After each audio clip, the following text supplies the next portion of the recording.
الحمد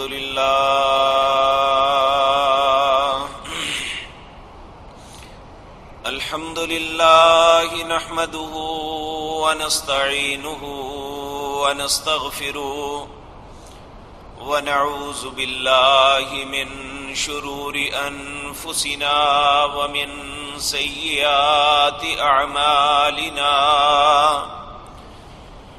من يهده الله فلا مضل له ومن يضلل فلا هادي له وأشهد أن لا إله إلا الله وحده لا شريك له وأشهد أن محمدا عبده ورسوله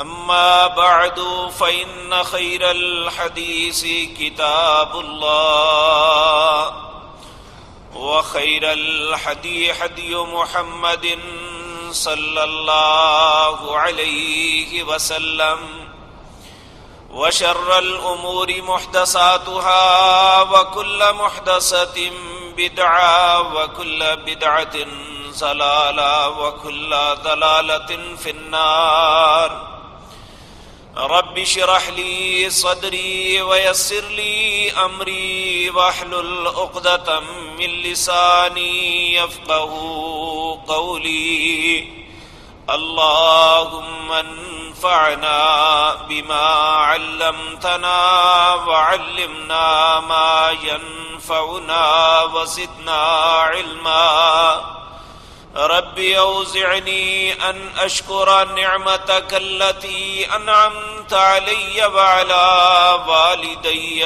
وأن أعمل صالحا ترضاه وأصلح لي في ذريتي إني تبت إليك وإني من المسلمين أعوذ بالله السميع العليم من الشيطان الرجيم بسم الله الرحمن الرحيم يا أيها الذين آمنوا إنما الخمر والميسر والأنصاب والأزلام رجس من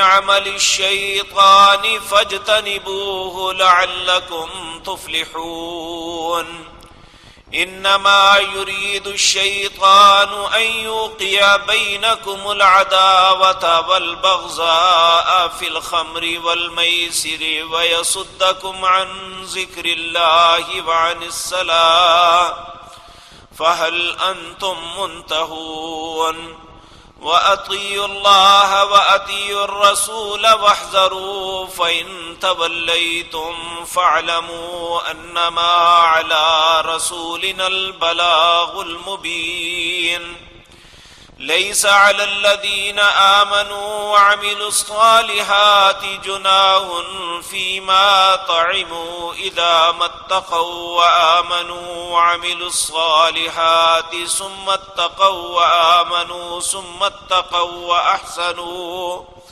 والله يحب المحسنين.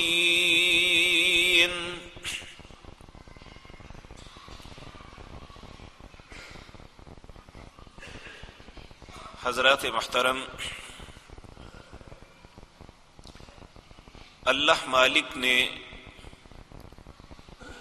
اس کائنات کے اندر بے شمار چیزیں جو پیدا کی ہیں، ان میں کچھ تو انسان کے فائدے کے لیے ہیں اور کچھ انسان کے نقصان میں ہیں۔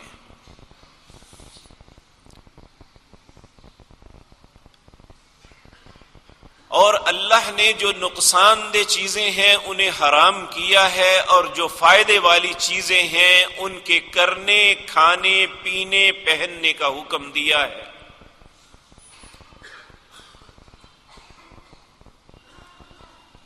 اور یہ ایک حقیقت ہے کہ یہ بات ہرگز نہیں کہ جن باتوں کا اللہ نے منع کیا ہے، جن باتوں کو سے اجتناب کا حکم دیا ہے، کہ ان کی اللہ کے خزانوں میں کوئی کمی ہے یا انسان اس سے فائدہ حاصل کر سکتا ہے، اللہ اسے فائدہ نہیں دینا چاہتے، ایسی بات نہیں۔ دنیا میں جب بھی اس بات پہ ریسرچ اور تحقیق کی گئی ہے جس چیز کو اللہ نے حرام کیا ہے، اس میں دنیا کا کوئی انسان کبھی فائدہ نہیں نکال سکا۔ تجربات شاہد ہیں، جب بھی ہم ان باتوں کو اپنانے کی کوشش کرتے ہیں جو اللہ کی منع کردہ ہے، ہم خود، ہمارا معاشرہ اور جو بھی فرد معاشرے کا اسے اپناتا ہے وہ نقصان میں چلا جاتا ہے۔ ان میں سے ایک بات کا تذکرہ گزشتہ مجلس میں عرض کر چکا ہوں کہ اللہ مالک نے ہر نشہ آور چیز کو انسان کے لیے حرام قرار دیا ہے۔ نبی کریم صلی اللہ علیہ وسلم نے اپنے فرمودات میں لوگوں کو اس بات سے منع کیا، اور یہ بات یاد رکھے، جب ان چیزوں کی حرمت کا حکم نہیں آیا تھا اس وقت بھی جو اچھے دل والے لوگ تھے ان کے دل میں یہ کھٹکا ضرور تھا کہ یہ کوئی اچھی مستحسن چیز نہیں ہے۔ اسی لیے جب رسول اللہ مدینہ میں تشریف لائے صلی اللہ علیہ وسلم، آپ ایک چھوٹی سی مملکت کے سربراہ بنے، تو وہ جو پاکیزہ دل والے لوگ تھے جن کے دل میں یہ باتیں کھٹکتی تھی، انہوں نے دو چیزوں کا سوال کیا، اور اس کا تذکرہ اللہ رب العزت نے قرآن عزیز کے اندر کیا۔ سوال کرنے والوں نے کیا، یسألونک عن الخمر والمیسر، اے اللہ کے رسول ہمیں بتلائیے یہ جو شراب لوگ پیتے ہیں یا جوا کھیلتے ہیں ان کے متعلق آپ کیا فرماتے ہیں؟ آپ خاموش رہے۔ زمین و آسمان کا مالک جو سنتا ہے، ہر چیز کو جانتا ہے، اس نے اسی وقت اپنے فرشتے جبریل کو بھیج کے جواب دیا، آپ سے سوال کر رہے ہیں شراب اور جوے کے متعلق، انہیں بتلا دیجئے کل فیہما اسم کبیر، یہ بہت بڑا گناہ ہے، لیکن ومنافع للناس، لوگ سمجھتے ہیں اس میں فائدہ بھی ہے، لیکن یہ یاد رکھو وَإِسْمُهُمَا أَكْبَرُ مِن نَفْعِهِمَا، اس کا گناہ اس کے نفع سے زیادہ ہے، اس کے نقصانات اس کے فائدے سے کہیں زیادہ ہے۔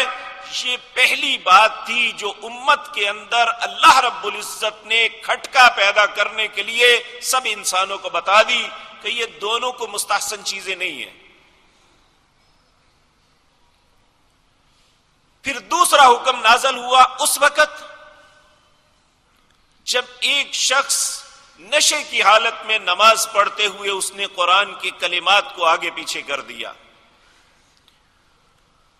تو اللہ مالک نے دوسرا حکم نازل کیا، یا ایھا الذین آمنوا لا تقربوا الصلاۃ وانتم سکارى، جس وقت نشے میں ہو تو نماز نہیں پڑھنی، قریب بھی نہیں جانا۔ حضرت عمر رضی اللہ تعالی عنہ اللہ سے دعا کرتے ہیں، اللہ اس کے لیے کوئی شافی حکم نازل کر، یہ لوگوں کی بربادی ہے۔ اور آپ نے ممبر پہ کھڑے ہو کے کہا کہ میں نے اللہ سے دعا مانگی، اللہ نے میری بات سے اتفاق کرتے ہوئے پھر اس کی حرمت کا حکم نازل فرمایا۔ اور تیسری بات یہ آئی، یا ایھا الذین آمنوا، سورۃ مائدہ 7واں پارہ اس کی آیت نمبر 105، یا ایھا الذین آمنوا، اے لوگوں جو ایمان لائے ہو، انما الخمر، بے شک ہر قسم کی شراب، اس وقت ایک ہی نشہ تھا، قیامت تک جتنی بھی چیزیں نشے کے لیے بنائی جائیں گی یا جن چیزوں سے نشہ کیا جا سکتا ہے، کہا رجسن پلید ہے، من عمل الشیطان، یہ شیطانوں کا کام ہے، فجتنبو ایمان کے دعوے دارو اس سے بچ کے رہنا۔ اب آج ہمارے بہت سے لوگ جو اپنے آپ کو دانشور کہتے ہیں لیکن ہیں ابو جہل کی طرح، وہ کہتے ہیں اس کی حرمت کا حکم کہاں آیا ہے؟ کیا شیطان پاکیزہ چیزیں کھاتا ہے یا وہ پاک چیزیں کھانے کا حکم دیتا ہے؟ کہا یہ شیطان، اور دوسری بات رجس، یہ گندگی کو، پلیدی کو، پخانے کو کہتے ہیں۔ جس طرح کوئی نظیف آدمی گرا ہوا پخانا پاؤں پہ بھی لگ جائے تو جب تک اسے صاف نہ کر لے اسے سکون نہیں آتا، حتیٰ کہ انسان خود اگر وہ رفع حاجت سے فارغ ہونے کے بعد استنجا پانی سے نہ کر لے اسے چین نہیں آتا، یہ اپنی غلاظت اپنے ساتھ پسند نہیں کرتا۔ تو اللہ رب العزت فرماتے ہیں یہ بھی رجس ہے، پلیدی ہے، گندگی ہے۔ جو گندگی اتنا دور تک کہہ دیا تو پھر کہا کہ اللہ نے کون سا حرام کیا ہے؟ اگر رجس جائز چیز ہے تو پھر ان لوگوں کو چاہیے کہ وہ اپنا پخانا بھی کھائیں۔ اگر یہ حرام نہیں ہے تو جو حرام نہیں ہے اسے کھانا جائز ہے تو پھر وہ یہ بھی کام کرے۔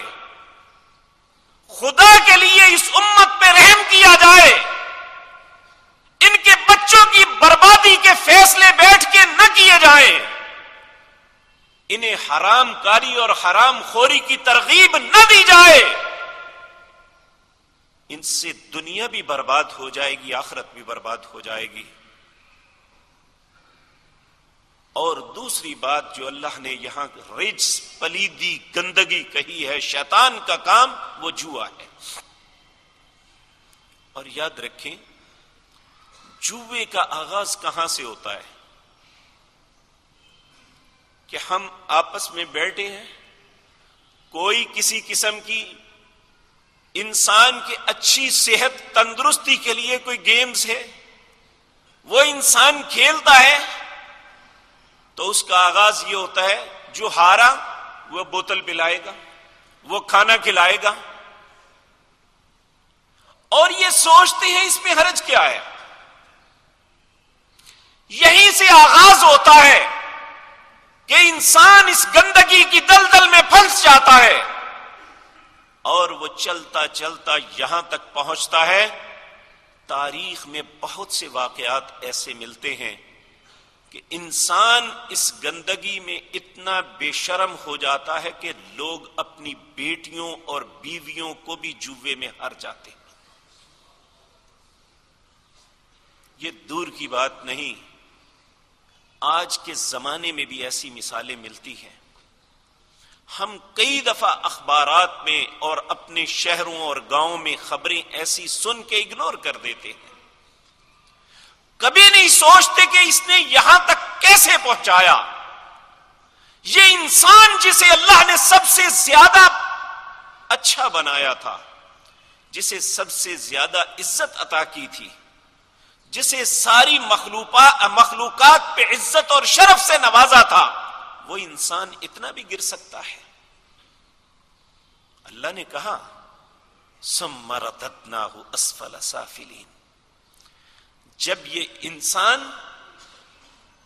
اس لائن سے نیچے اترتا ہے جو اللہ نے اس کے لیے متعین کی ہے تو پھر یہ گرتا چلا جاتا ہے۔ ایک مقام پہ اس بات کی وضاحت ان الفاظ کے ساتھ کی، وَمَن يُشَاقِقِ الرَّسُولَ مِن بَعْدِ مَا تَبَيَّنَ لَهُ الْهُدَى وَيَتَّبِعْ غَيْرَ سَبِيلِ الْمُؤْمِنِينَ نُوَلِّهِ مَا تَوَلَّى وَنُصْلِهِ جَهَنَّمَ وَسَاءَتْ مَصِيرًا۔ جب کوئی انسان اللہ اور اس کے رسول کی مخالفت کرنا شروع کر دیتا ہے، اپنے اعمال کے ذریعے، اپنے افعال کے ذریعے، اپنے کردار کے ذریعے، کسی بھی طریقے سے جب مخالفت شروع کر دیتا ہے اور ایمانداروں کا رستہ چھوڑ کے کسی دوسرے رستے پہ چل پڑتا ہے، پھر اللہ اسے اس کے حالات پہ چھوڑ دیتا ہے، نولیہ ما تولا، جس طرح وہ چاہتا ہے اللہ کہتے ہیں ویسے ہی مطمئن ہو جا۔ وہ سارا کچھ غلط کرنے کے باوجود اپنی زندگی پہ مطمئن ہوتا ہے، لیکن اللہ کہتے ہیں یہ اس طرح گرتے گرتے وَنُصْلِهِ جہنم وَسَاءَتْ مَصِيرًا، بالآخر جہنم کا ایندھن بن جاتا ہے جو بہت برا ٹھکانہ ہے۔ اللہ ہم سب کی حفاظت فرمائے۔ تو میرے عزیز بھائیوں، ہمارے معاشرے کے اندر بہت سی ایسی اقسام جو جدید زمانے میں لوگوں نے ایجاد کر کے لوگوں میں رائج کر دی، اور لوگ اسے نہیں سمجھ رہے، اس کے متعلق یہی سمجھتے ہیں کہ اس میں حرج کیا ہے، اس کے کرنے سے کیا ہو جائے گا، جو بات اس زمانے کی تھی وہ تو اور تھی، یہ زمانہ اور ہے، اس میں شکلیں بدل گئی ہیں، شکلیں بدلنے سے قانون نہیں بدلا کرتا۔ نبی کریم صلی اللہ علیہ وسلم، امام ابن کثیر رحمت اللہ علیہ اس آیت کے تحت بہت سی روایات لائے ہیں، خوف آتا ہے انہیں سن کے۔ نبی کریم صلی اللہ علیہ وسلم نے فرمایا یہ شطرنج اور چوسر اور نرد، چوسر جو چار لوگ بیٹھ کے کھیلتے ہیں، شطرنج یہ ہر بندہ اس کو جانتا ہے، اور نرد یہ کوڑیوں کے ساتھ کھیلا جاتا ہے۔ آپ نے فرمایا یہ عجم کا جوا ہے، عجم کے لوگ اس سے جوا کھیلتے ہیں اور یہ حرام ہے۔ اور نبی کریم صلی اللہ علیہ وسلم نے ایک میں فرمایا، آپ نے کہا جو شخص شطرنج کھیل کے یا چوسر کھیل کے اٹھ کے نماز پڑھتا ہے، کہا اس کی مثال ایسے ہے جیسے ایک شخص پیپ اور خنزیر کے خون سے وضو کیا اور پھر اس نے نماز پڑھی ہے۔ یہ جوا نہیں کھیلا ابھی، صرف یہ کیا ہے۔ اور ایک ہماری زبان پہ عام لفظ ہے، صحیح بخاری کے اندر روایت ہے، ہم ہر بات پہ جہاں تھوڑا سا کلیش آ جائے بات پہ ہم کہتے ہیں شرط لگاؤ،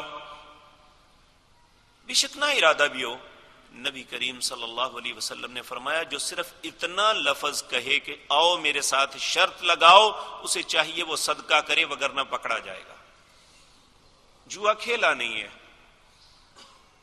صرف اتنا کہا ہے کہ میرے ساتھ شرط لگاؤ، لگائی بھی نہیں ہے، کہا جتنے صرف اتنا کہا اسے چاہیے کہ وہ اللہ کے رستے میں کسی غریب کو صدقہ دے، وگرنہ اس بات پہ بھی اللہ اسے پکڑ سکتے ہیں۔ تو جو شخص کھیلتا ہے، جو شخص کھلاتا ہے، جو اپنا گھر دیتا ہے، جو اڈے بناتا ہے، جو دنیا کی بربادی کے لیے یہ سارے جتن کرتا ہے، کل اللہ کی عدالت میں وہ کیا جواب دے گا؟ جبکہ اللہ اسے کہہ دیا ہے رجس من عمل الشیطان فاجتنبوہ، یہ پلیدی ہے، یہ گندگی ہے، یہ شیطان کا عمل ہے، اس سے اجتناب کرو۔ ہم پھر کہیں اس میں حرج کیا ہے؟ آخر کوئی نہ کوئی طریقہ تو اختیار کرنا ہے ہم نے۔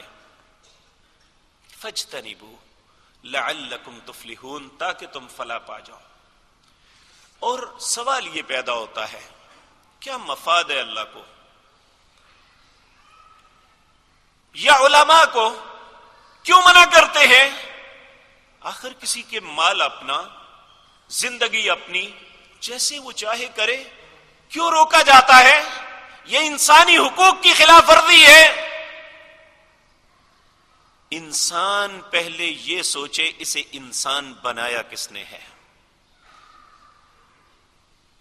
جس نے بنایا ہے اسے پتا ہے اس کا حق کیا ہے، وہ اس کے حقوق تلف نہیں کرتا، اور جب کوئی بھی اپنے حق سے تجاوز کرے پھر اس کی پکڑ یقینی ہوتی ہے۔ ہم دیکھیں ایک ملک کے باشندے ہیں، یہاں ایک قانون ہے، اس قانون کے تحت چلیں گے تو ہم ایک اچھے شہری ہیں، اس قانون کی پاسداری کریں گے، ہم اس ملک کے ایک ذمہ دار شخص سمجھے جائیں گے۔ اگر اسی قانون کی خلاف ورزی کریں گے ہمیں مجرم کہا جائے گا، ہمیں ملزم بنا کے پکڑا جائے گا، ہمیں سزا دی جائے گی۔ اگر دنیا میں اپنے ملک کی قانون کی پاسداری نہ کریں تو مجرم بن جاتا ہے، تو جو اللہ کے قانون کو پامال کرے وہ انسان اچھا ہی رہتا ہے کہ انسان جو مرضی کرے، اس کا حق ہے۔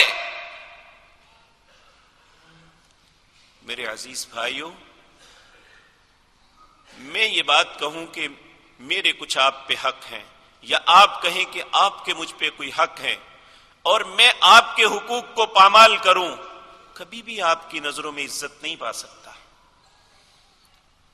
لیکن جو کائنات کا بادشاہ ہے، جو ساری کائنات کا مالک ہے، جس کا دیا ہوا رزق کھاتے ہیں، جس کی زمین پہ رہتے ہیں، اور جس کی مہربانی سے ہم زندگی کی سانسیں لے رہے ہیں، کیا اس کا ہم پہ کوئی حق نہیں ہے کہ ہم اس کی مرضی کے مطابق زندگی بسر کریں؟ اگر کسی ملک میں رہے تو اس کے قانون کی پابندی لازم ہے، تو اللہ کی زمین پہ رہتے ہوئے ہم اپنی مرضی کرتے رہیں، جو کسی میں من میں آتا ہے وہ کرتا ہے۔ اور بدقسمتی یہ ہے کہ جن لوگوں نے ہمیں یہ ساری باتیں بتلانی تھی، انہوں نے بھی اپنے دین کا سودا کر لیا ہے، انہیں بھی صرف اپنی پاکٹ کے ساتھ ہے کہ ہمیں لوگ دیتے رہیں، انہیں کوئی غرض نہیں کہ دین کیا ہے یا دین کے خلاف کیا ہے۔ اگر سیاسی زعماء ہیں تب، اگر مذہبی لیڈر ہیں تب، غرض صرف یہ ہے کہ ہماری پاکٹ بھرنی چاہیے، انہیں کوئی غرض نہیں کہ لوگ کہاں جا رہے ہیں اور کیا کر رہے ہیں۔ اور یاد رکھیں، شیطان صرف ابلیس کا نام نہیں ہے، بلکہ بہت سے ایسے ہیں جو انسان کے روپ میں بھی شیطان ہیں۔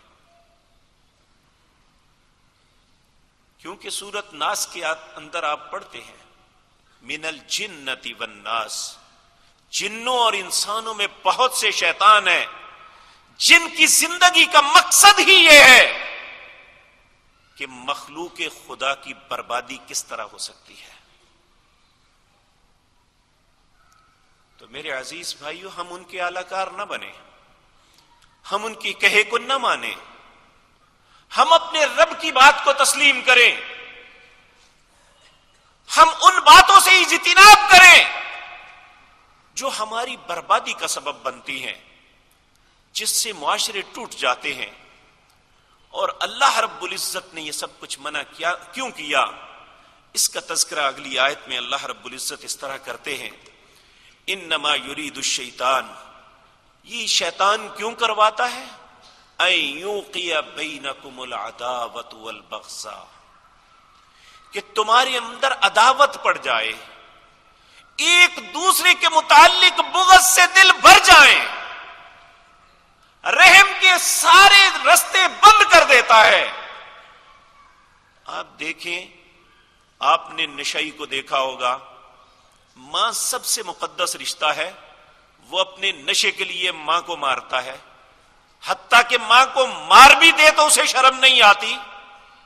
اور جوا کھیلنے والا بھی نہ اس کے لیے اولاد رشتہ ہے، نہ اس کے لیے بہن کا رشتہ ہے، نہ اس کے لیے بیوی کی عزت ہے، نہ ماں کی حیا ہے، نہ وہ اپنے بچوں کو کچھ سمجھتا ہے۔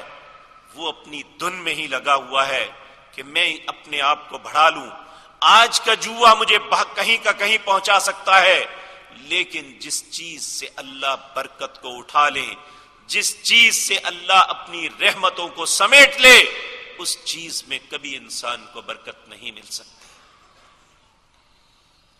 وہ انسان کبھی بھی خیر کی سیڑھی پہ قدم نہیں رکھ سکتا۔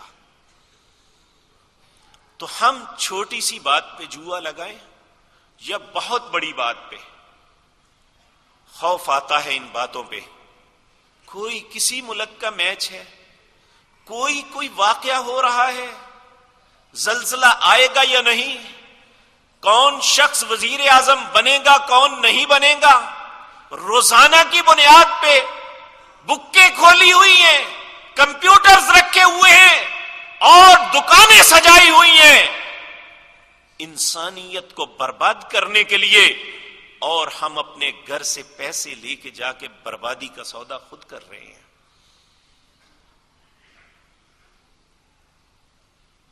اللہ رب العزت نے آج سے 1400 سال پہلے کہا اولئک الذین اشتروا الضلالۃ بالہدی والعذاب بالمغفرہ۔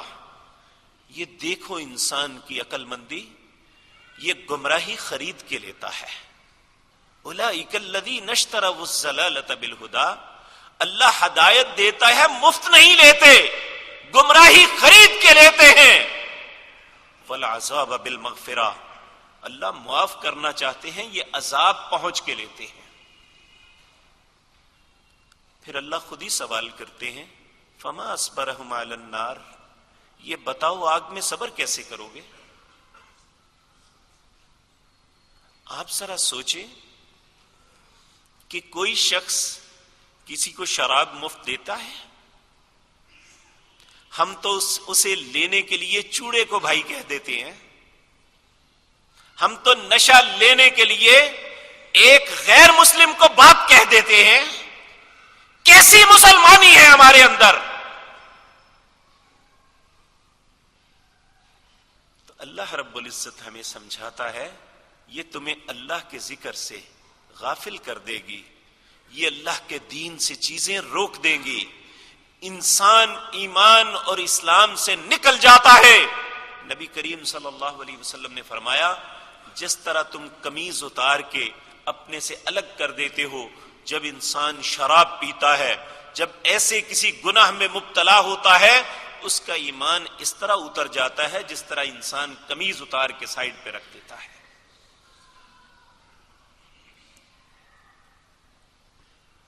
تو میرے بھائی، اس انسان کے پاس اس کی بہت سی پراپرٹی، بہت بڑا کاروبار، یہ سب سے قیمتی متاع نہیں ہے۔ ایک مسلمان کے پاس سب سے قیمتی متاع اس کا ایمان ہے۔ تو اگر ایمان ہی نہ رہا تو ہمارے پاس کیا رہ جاتا ہے؟ تو اللہ رب العزت نے ہمیں ان باتوں سے منع کیا ہے، یا ایھا الذین آمنوا انما الخمر والمیسر، ہر قسم کا نشہ اور ہر قسم کا جوا، وہ چھوٹا ہے یا بڑا، وہ کرکٹ میچ پہ لگایا جائے، وہ کسی گیم پہ لگایا جائے، یا بیٹھ کے باقاعدہ کھیلا جائے، کسی بھی صورت میں ایک بوتل سے لے کر لاکھوں کروڑوں تک، یہ سب کا سب رجس من عمل الشیطان فاجتنبوہ، یہ پلید ہے، یہ شیطان کا عمل ہے۔ اے امت محمد الرسول اللہ، اس سے بچ کے رہو صلی اللہ علیہ وسلم۔ تمہاری کامیابی جوے میں نہیں ہے، تمہاری کامیابی نشے میں نہیں ہے۔ اور تیسرا فرمایا والانساب، اگر کوئی نظر، کوئی نیاز، کوئی چیز خرچ کرنی ہے تو صرف اللہ کی ذات کے نام پہ کرنا، غیر اللہ کے نام پہ نہ کرنا۔ جو غیر کے نام پہ کرو گے، حرمت علیکم المیتۃ والدم ولحم الخنزیر وما احل لغیر اللہ، جس طرح خنزیر حرام ہے، جس طرح مردار حرام ہے، جس طرح خون حرام ہے، اسی طرح وہ چیز بھی کھانی کرنی حرام ہے جو کسی اللہ کے علاوہ غیر کے نام پہ نظر یا نیاز دی جائے۔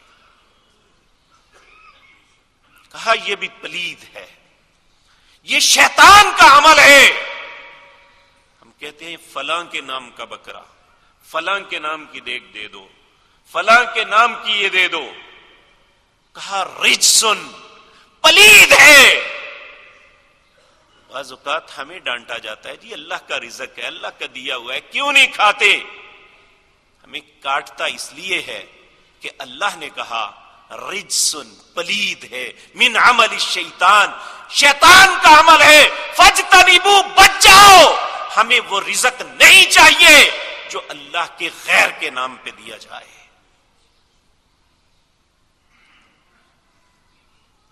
کیونکہ جس طرح خنزیر کھانا اچھا نہیں سمجھتے، جس طرح مردار کھانا اچھا نہیں سمجھتے، ہم ایسے رزق پہ لعنت ڈالتے ہیں جو اللہ کے غیر پہ دیا جائے.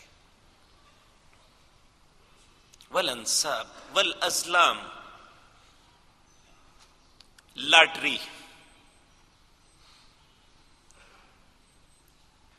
ہر چیز میں لاٹری لگی ہوئی ہے،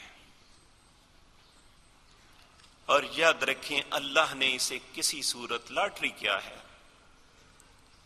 کہ انویسٹر سارے ہیں، قرعہ اندازی کی جاتی ہے، کچھ لوگوں کو دے دیا جاتا ہے، باقی سب منہ اٹھا کے چلے جاتے ہیں.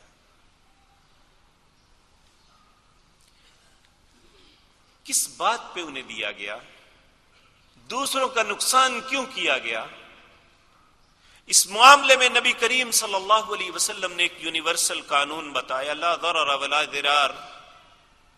یہ لینے دینے میں، معاملات میں اگر لینے اور دینے والوں میں کسی کو نقصان ہوتا ہے تو وہ جائز نہیں ہے. نہ ضرر دو نہ ضرر دیا جائے. تو اس میں کیا ہے؟ لاکھوں نہیں کروڑوں لوگوں سے روپیہ اکٹھا کیا جاتا ہے اور چند لوگوں کے ہاتھ میں سارا دے دیا جاتا ہے. کس بات پہ؟ اللہ نے کہا یہ حرام ہے، رجسن، پلید ہے. اسی طرح میرے عزیز بھائیوں، ایک حکومت باقاعدہ محکمہ بنا کے کر رہی ہے انعامی بانڈز کے نام پہ. دو وجوہات کی بنیاد پہ آپ پیسہ دیتے ہیں، آپ کے ہاتھ میں ایک کاغذ دے دیا جاتا ہے اور وہ آپ کا پیسہ انویسٹ کیا جاتا ہے حرام کاموں میں، سود لیا جاتا ہے اس کا، اور اس سود میں سے کچھ حصہ پھر ماہانہ یا سالانہ کی بنیاد پہ کچھ لوگوں میں بانٹ دیا جاتا ہے. ہم سمجھتے ہیں ہمارا انعام نکلا ہے. رجسن، دو باتیں، ایک سود کا پیسہ اور دوسری لاٹری، دونوں چیزیں اللہ نے حرام کی ہیں. کہا فاجتنبوا، اس سے بچو، باز آ جاؤ، لعلکم تفلحون، تمہاری فلاح اس میں ہے.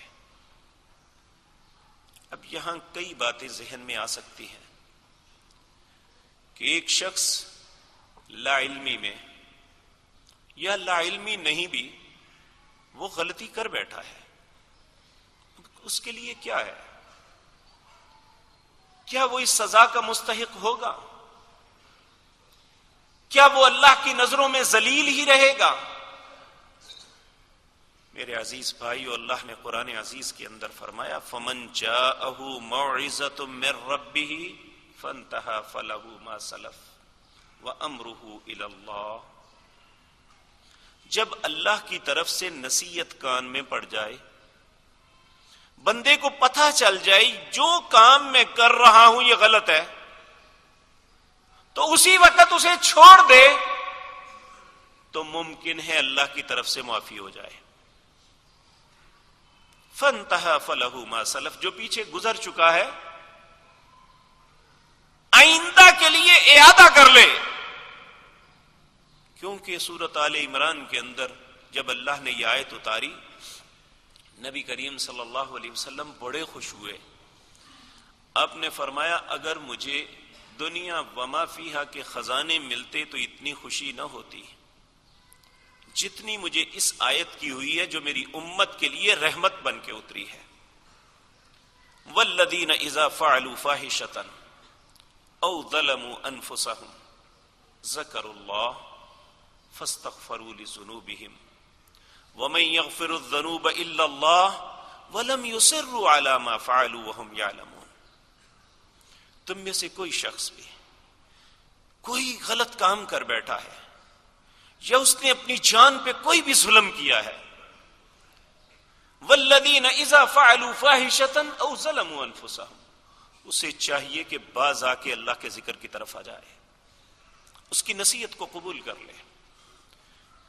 جب اللہ سے کچھ تعلق بن جائے تو پھر اپنی اپلیکیشن دے، فاستغفروا لذنوبہم، اللہ میرے گناہوں کو معاف کر دے.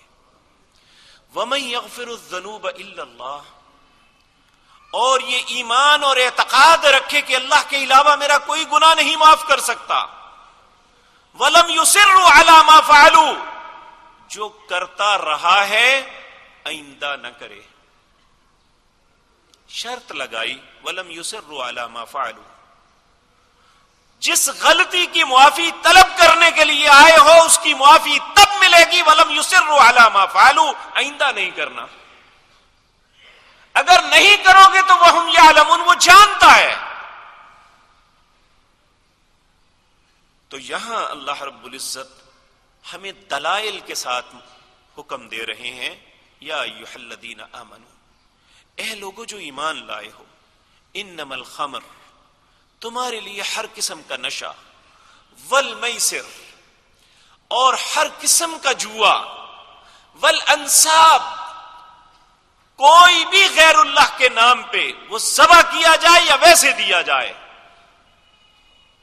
اور چوتھا فرمایا ہر قسم کی لاٹری، رجسن، پلید ہے، من عمل الشیطان، یہ شیطانوں کا کام ہے، یہ شیطان کا عمل ہے.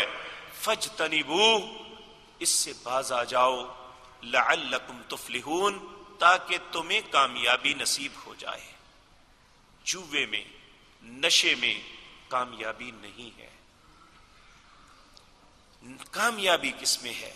کہا یہ کیوں سب کچھ ہوتا ہے، کیوں تم سے کروایا جاتا ہے؟ انما یرید الشیطان، بے شک شیطان کا ارادہ یہ ہے، ان یوقع بینکم العداوۃ والبغضاء، تمہارا آپس میں کلیش بن جائے، تم ایک دوسرے کے خلاف نفرت کرنے لگو، تم ایک دوسرے کے بھائی بھائی ہونے کے بجائے، ایک دوسرے سے خیر خواہی کرنے کے بجائے بغض اور عناد سے بھر جاؤ. یہ دونوں بیماریاں کس سے آتی ہیں؟ یہ نشے سے آتی ہیں اور جوے سے آتی ہیں.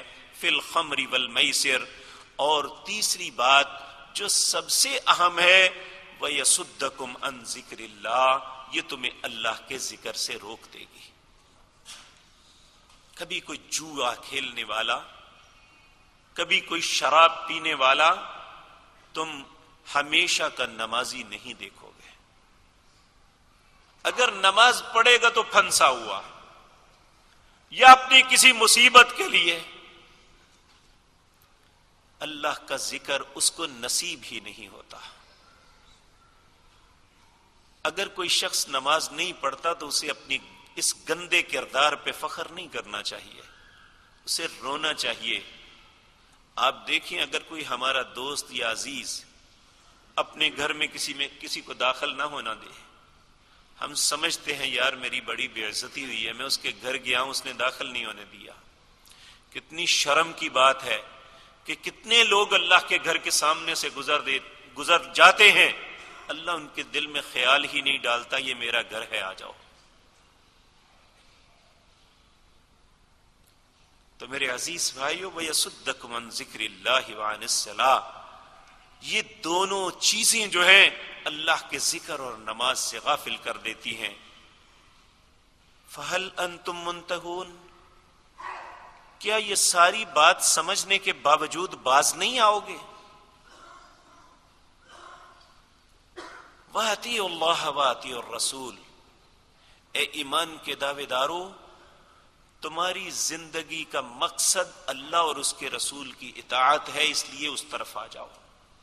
وَأَطِیعُوا اللَّهَ وَأَطِیعُوا الرَّسُولَ وَاحْذَرُوا، باز آ جاؤ ان باتوں سے.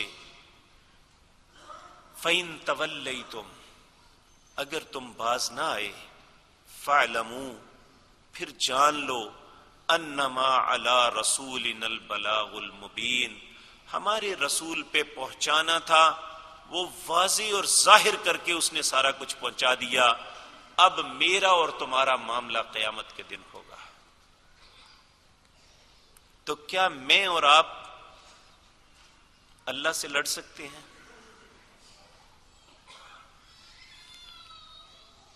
میرے عزیز بھائیو، اللہ نے ایک چیلنج کیا ہے۔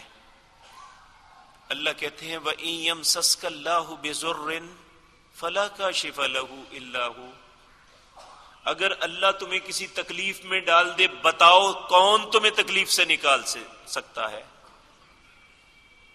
1400 سال سے یہ چیلنج ہے قرآن عزیز کے اندر، وَإِن يَمْسَسْكَ اللَّهُ بِضُرٍّ فَلَا كَاشِفَ لَهُ إِلَّا هُوَ، بتاؤ کون ہے؟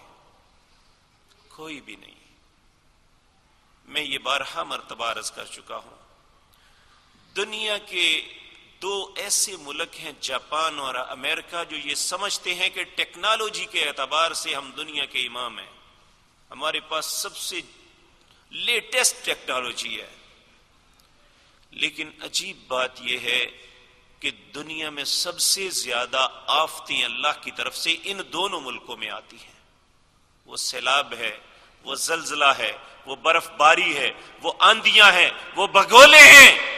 کیا دنیا میں کوئی ایسی ٹیکنالوجی ایجاد ہوئی ہے کہ جب اللہ زمینوں کے اوپر پانی کو چڑھانا چاہے تو یہ اس کے سامنے بند باندھ کے اپنی بستیوں کو بچا سکے؟ انہوں نے اپنی ٹیکنالوجی استعمال کی کہ زلزلہ پروف جو ہے بلڈنگز بنائیں جس کے اندر لچک ہو۔ کیا جب اللہ کی طرف سے زلزلے آتے ہیں ان کی بلڈنگز بچ جاتی ہیں؟ تو اگر دنیا میں یہ سارا کچھ اللہ دکھاتا ہے تو جب آخرت میں اللہ کہتے ہیں ان بطش ربک لشدید فیومئذ لا يعذب عذابہ احد ولا یوثق وثاقہ احد، اس جیسا کبھی کسی نے پکڑا نہیں ہوگا، اس جیسا عذاب کبھی کسی نے نہیں دیا ہوگا، تو اس وقت کیسے مقابلہ کریں گے؟ اس لیے اللہ فرماتے ہیں میرے فاعلموا، جان لو، انما علی رسولنا البلاغ المبین، میرے رسول پہ پہنچانا تھا، وہ تمہیں پہنچا دیا۔ اب اے حضرت انسان تیری مرضی ہے، اما شاکرن و اما کفورا، جس کا دل چاہتا ہے مان لے، جس کا نہیں دل چاہتا نہ مانے۔ لیکن یہ یاد رکھو انا اعتدنا للکافرین سلاسلا واغلالا وسعیرا، جو اللہ کے حکموں کا انکار کرے گا اللہ نے اس کے لیے ہتھکڑیاں، گلے میں توق، 70 ہاتھ لمبی زنجیر سے باندھ کے آگ میں پھینک دے گا کہ وہ تڑپ بھی نہ سکے۔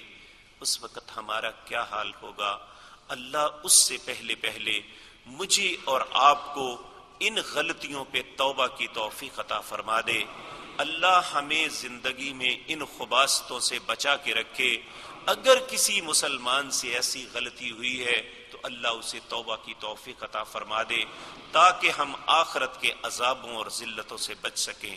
اقول قولی ھذا واستغفر اللہ۔ ان الحمد للہ نحمده ونستعینه ونستغفره ونعوذ باللہ من شرور انفسنا ومن سیئات اعمالنا، من يهده الله فلا مضل له ومن يضلل فلا هادي له، واشهد ان لا اله الا الله وحده لا شريك له، واشهد ان محمدا عبده ورسوله۔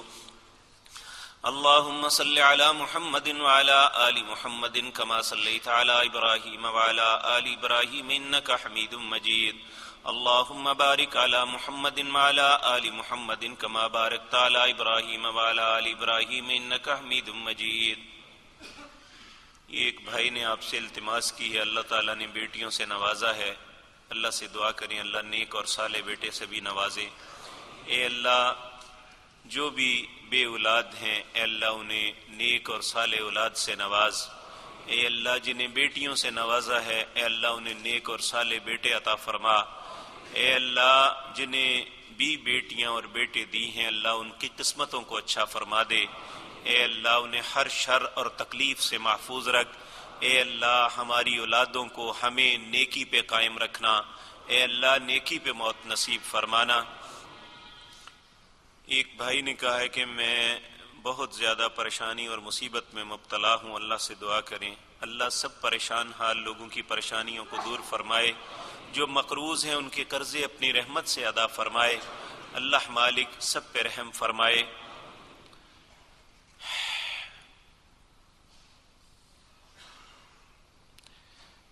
یہ سنا ہے کہ قیامت کے دن انسان کو والدہ ماں کے نام سے پکار کر اٹھایا جائے گا۔ اللہ اکبر۔ میرے عزیز بھائی، نبی صلی اللہ علیہ وسلم کی حدیث میں جب بھی بات آتی ہے یہی آتی ہے، جب موت کا فرشتہ آتا ہے تو وہ بھی یہی کہتا ہے یہ فلان ابن فلان ہے۔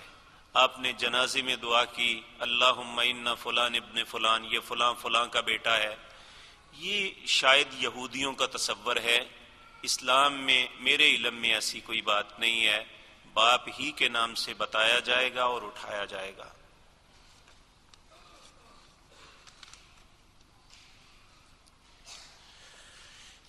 یہ ایک بہن نے پرچی لکھی ہے کہ پچھلی دفعہ آپ نے شراب کے بارے میں بتایا، میں ہومیوپیتھک کا علاج کر رہی ہوں، اس میں جو ایکسپرٹ ہیں وہ کہتے ہیں کہ الکوہل جو ہے اس دوا کا حصہ نہیں ہوتا، اس کی محفوظ رکھنے کے لیے ہے۔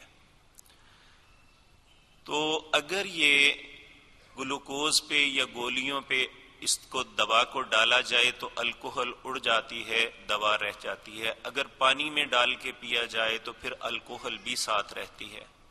اس لیے ایسی طریقے سے اجتناب کیا جائے جس سے وہ انسان شک میں مبتلا ہو سکتا ہے۔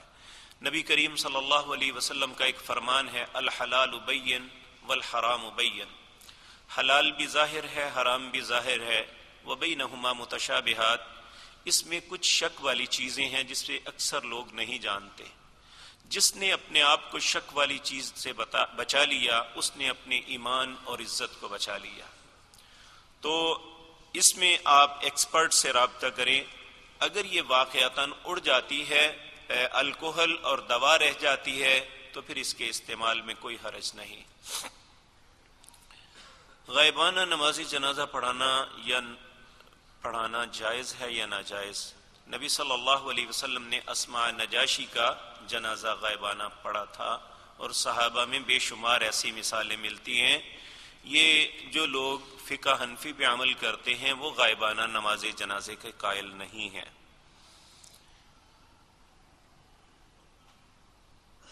ایک بھائی نے کہا کہ میرے ابو کا اخلاق اچھا نہیں، بات بات پر گالیاں نکالتے ہیں۔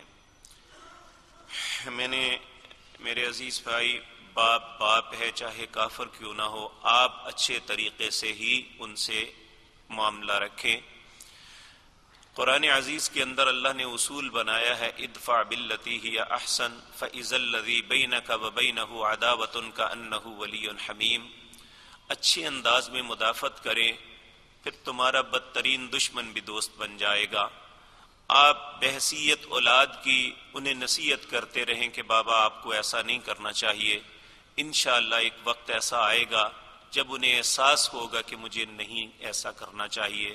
اللہ رب العزت انہیں بھی اور ہر مسلمان جو اپنی زبان میں تکرار کے ساتھ گالیاں نکالتا ہے یا ویسی گالی نکالتا ہے اسے احساس بھی نہیں ہوتا، اللہ سب کو ہدایت نصیب فرمائے، اللہ ہم سب کی زبان سے اچھی بات ہی نکالے۔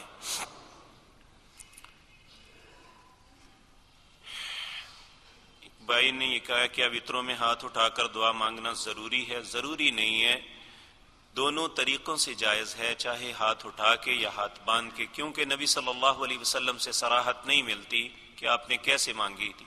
حضرت انس بن مالک رضی اللہ تعالیٰ عنہ سے روایت ہے، آپ فرماتے ہیں نبی کریم صلی اللہ علیہ وسلم رکوع سے اٹھ کے اور کبھی رکوع سے پہلے بھی مانگتے، تو رکوع سے پہلے بھی مانگی جا سکتی ہے، رکوع کے بعد بھی۔ ہم ہاتھ اٹھا کے اس لیے مانگتے ہیں کہ نبی کریم صلی اللہ علیہ وسلم نے قنوت نازلہ ہمیشہ ہاتھ اٹھا کے مانگی تھی، تو قنوت وطر کے متعلق چونکہ وضاحت نہیں، اس لیے ہم ہاتھ اٹھا کے ہاتھ چھوڑنے سے یا باندھ کے پڑھنے سے بہتر سمجھتے ہیں۔ سجدہ سہو کن صورتوں میں واجب ہے، یہ آپ بعد میں تشریف لائیں انشاءاللہ میں آپ کو عرض کر دوں گا۔ یہ کئی صورتیں ہیں، مثلا ایک آدمی ہے وہ دوسری اتحیات میں پہلی اتحیات میں نہیں بیٹھ سکا، یا اس نے ایک سجدہ کیا اٹھ پڑا، یا اس طرح کوئی ایسی غلطی ہو جاتی ہے تو پھر وہ سجدہ سہو ہے، وہ کرنا نہیں۔ میں نے کسی شخص سے کچھ پیسے لیے، میرے پیسے واپس کرنے سے پہلے وہ شخص وفات پا گیا، میں پیسے کسے دوں؟ اس کے وارثوں کو۔ بیمہ پالیسی کے بارے میں بتائیں۔ دیکھیں، ہمارا بیمہ اللہ نے کیا ہوا ہے، وَمَا مِن دَابَّةٍ فِي الْأَرْضِ إِلَّا عَلَى اللَّهِ رِزْقُهَا وَيَعْلَمُ مُسْتَقَرَّهَا وَمُسْتَوْدَعَهَا كُلٌّ فِي كِتَابٍ مُبِينٍ۔ زمین پر رینگنے والا کوئی بھی جاندار ایسا نہیں، اس کا رزق، اس نے کہاں مرنا، کہاں رہنا، کہاں دفن ہونا، یہ سب اللہ نے لکھا ہوا ہے۔ یہ اللہ کی طرف سے ہم اور ہماری اولادیں، ہم پیسے دے کے اپنی اولادوں کو بہتر رزق نہیں دے سکتے جب تک اللہ نہ انہیں عطا کرے۔ کتنے لوگ ہیں جو کروڑوں نہیں اربوں کی جائیدادیں چھوڑ کے گئے ہیں، ان کی اولادیں بھیک مانگ رہی ہیں، اور کتنے بھوکے اور کلاش فوت ہو گئے، ان کی اولادوں کو کوئی روٹی دینے کے لیے تیار نہیں تھا، آج بہت بڑی فیکٹریوں کے مالک بنے بیٹھے ہیں۔ کیا یہ سب کچھ اللہ کے پاس نہیں ہے؟ اگر یہ اللہ کے پاس ہے تو خدا کے لیے اس سود کے چکروں میں پڑ کے اپنے اور اپنی اولادوں کی بربادی کا معاملہ نہ کریں۔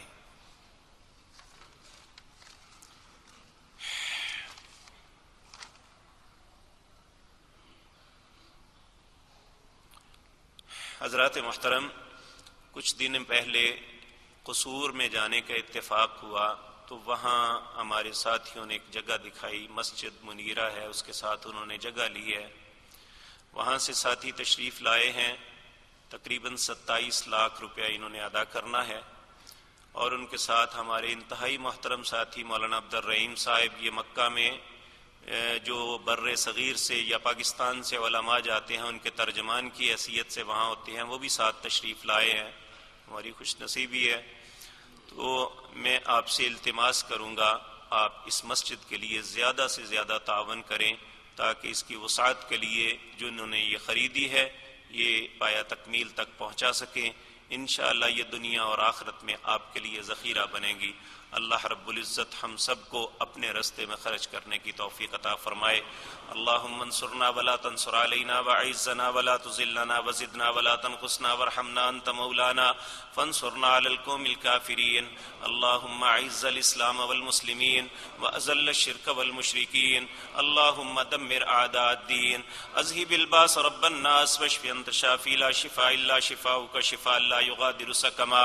اللہم اشفنا بشفائک وداونا بدوائک واغننا بفضلک عمن سواک۔ ربنا اغفر لنا ولإخواننا الذين سبقونا بالإيمان ولا تجعل في قلوبنا غلا للذين آمنوا ربنا إنك رؤوف رحيم۔ اللهم اعتق ركابنا وركاب آبائنا من النار، وصل اللهم على نبينا محمد وآله وأصحابه أجمعين برحمتك يا أرحم الراحمين۔